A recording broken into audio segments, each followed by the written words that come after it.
আপনি যখন কোনো একটা জায়গায় থাকবেন বা কোনো একটা শহরে থাকতে, থাকতে যখন আপনি সেখানকার আদব কায়দার সাথে রপ্ত হয়ে যাবেন বা সেখানকার মানুষদের সাথে যখন আপনার সখ্যতা গড়ে উঠবে, যখন তারা আপনার বন্ধু হয়ে উঠবে, তখন দেখবেন তাদের জীবনযাপন আ পদ্ধতি কিছুটা আপনি রপ্ত করে ফেলেছেন। তো সেগুলো যখন হট করে ছেড়ে আসতে হয়, তখন কিন্তু খুবই কষ্ট হয়। আমার ক্ষেত্রেও তাই হয়েছিল।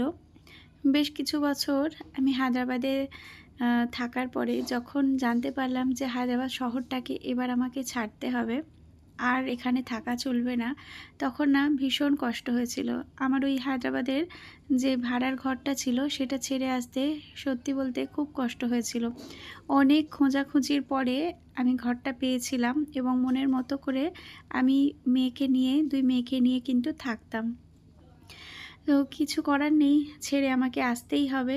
হায়দ্রাবাদের পাটা আমি চুকিয়ে এসেছি। তো মনটা না কয়েকদিন ধরেই খুব খারাপ। আর বিশেষ করে যখন আমার বন্ধুদের ব্লগ দেখি হায়দ্রাবাদের, তো আরও বেশি করে যেন শহরটা আমাকে টানে। তার রাস্তাঘাট, অলিগলি সমস্ত কিছু আমাকে ভীষণভাবে টানে। কয়েকদিন ধরেই বড্ড বেশি মনে পড়ছে। আজ সেজন্য ভাবলাম যে একটু রুটি সবজি বা পুরি সবজির বাইরে গিয়ে কিছু বানাই।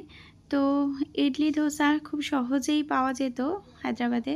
আমার যে বাড়িটা ছিল তার সামনেই পাওয়া যেত। তো এখন তো আর সেটা নেই। তো ভাবলাম বাড়িতেই বানিয়ে নিই। আর কেনার থেকে বানানোটাই বেশি প্রেফার করি। তো যাই হোক, আপনারা সবাই ভালো থাকবেন, সুস্থ থাকবেন। আবারও অনেক গল্প হবে।